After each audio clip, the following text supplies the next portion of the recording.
Yo, what's going on everybody? This is Sammy J Reacts. Welcome back to my channel. And in today's video, I'm going to be giving you my quick review of Black Adam. I just got out of the theater. I just got home actually. So this review will be a little bit brief, but I'm going to give you my initial thoughts of the movie. And boy, was it a movie. So right off the bat, this is not a good movie.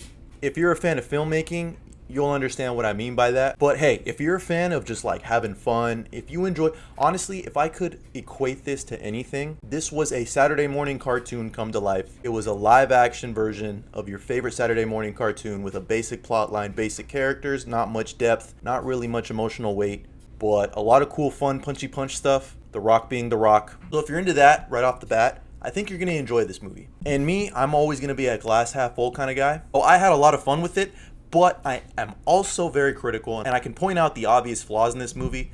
So right off the bat, I'll give a quick recap of what the film is about, what it entails, and then I'll give you my character by character breakdown, and then I'll end it with my overall thoughts and opinions on if you should watch this movie. I think the first thing I want to do is just show you guys, I am a reaction channel, so let me just show you guys my reaction to the mid-credit scene. Warning, this is going to be heavy spoilers.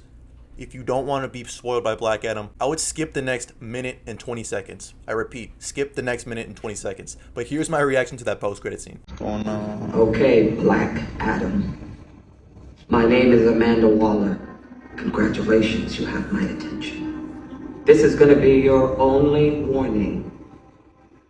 You don't want to stay in my prison, that's fine. Kahndaq is your prison now. You step 1 foot outside of it, you will not live to regret it. There's no one on this planet that can stop me. I can call in a favor and send people who aren't from this planet. Send them all. As you wish.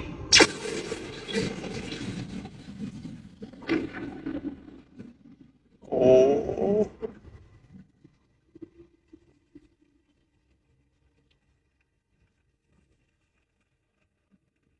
It's been a while since anyone's made the world this nervous.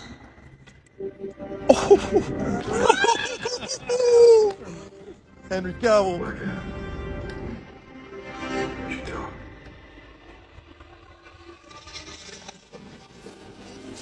My brother in Christ, I could not believe it. Anyway, back to the review. So the basic gist of the plot is Black Adam is awoken after 5,000 years in his slumber, and obviously he is a Superman level threat. He is actually, if you've seen Shazam, is one of the quote-unquote chosen one that the wizard from Shazam tried to pick in the past. So his powers are actually activated the exact same way by saying the wizard's name, Shazam.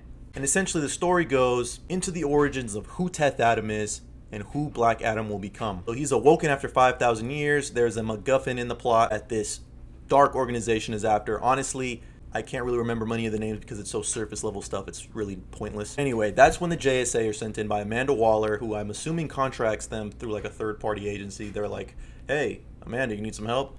Let the JSA come in. So that's Hawkman, Cyclone, Atom Smasher, and my favorite, Dr. Fate. Pierce Brosnan is Dr. Fate. So they come in, try to subdue Black Adam, who's kind of just like murdering these people who have Kahndaq under their will and their grasp. And they're trying to get him to surrender. You know, we get that classic superhero trope of, hey, I don't know you, you don't know me, but we're both kind of like not really villains. So let's fight each other for a second. And then they come together to fight the real villain of the film. And that's essentially Black Adam. It's very on the surface level, basic plot line. That's it. And honestly, this movie is, I would put this movie, if I could compare it to a film franchise, I would compare it to the Transformers franchise. You didn't hear me stutter. It has that exact same vibe. It was just non-stop action, and the scenes that weren't action were just exposition filled or corny one-liners. That was legit the entire movie. It was cut that way too. Like, I felt that even scenes that you could tell were supposed to be emotionally grasping had like the score going over it, and I just didn't really care. It was cut weird. It really felt like this movie was directed by Michael Bay. A lot of cuts when there didn't really need to be cuts in certain scenes, especially the dialogue scenes where it's like, bro, you don't need to cut this many times. So that's why I compare it to the Transformers franchise, because it felt very much so like that. But honestly, the action sequences are really great. I think that's what you're going to be paying for. So if you like action stuff, blowy up stuff, punchy, you're going to like this movie. And I like that stuff too, so I am a man of many tastes, so, you know, I'm easy to please. I can also call out the negatives of the very surface level story. I gotta say, The Rock as Black Adam, physically meant to play Black Adam, Perfect casting for Black Adam. Everything else, I gotta say, it's probably the worst lead performance I've seen since Morbius. Like, I'm not even kidding. This movie made me not give a shit about the lead character. I was more interested in Cyclone. And she barely had any scenes, which is a damn shame. Atom Smasher was just comedic relief, corny jokes. Hawkman was basically like the, let's stop doing that bad shit and do the good stuff. Please stop. And Dr. Fate, honestly, was probably the best character. Pierce Brosnan, come on. How do you not like Pierce Brosnan?